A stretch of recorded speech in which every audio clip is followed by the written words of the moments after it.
Услугата факторинг не е масово популярна. Какво представлява и какви ползи носи тя за бизнеса в България? Всички пием вода. Представи си, че ти си доставчик на тези стъклени бутилки за някой голям производител на минерална вода. Доставяш му стоката, издаваш му фактура, но понякога, както е обичайна практика, той ти плаща след 2-3, понякога и повече месеци.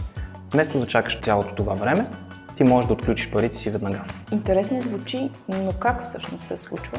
С Smart Factoring, разбира се.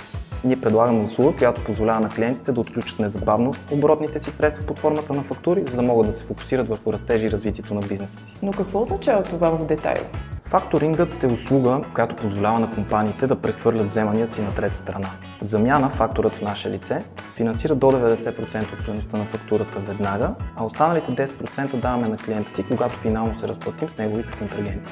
И най-хубавото е, че за това не се изисква никакво обезпечение под формата на машини, инвентар или някакви активи. Инструментът факторинг позволява на компаниите да си осигурят един стабилен финансов растеж, устойчивост и да се фокусират върху развитието на бизнеса си. За съжаление, много компании в България държат бизнеса си на пауза, а вместо това могат да натиснат бутона Play и да отключат средствата си веднага.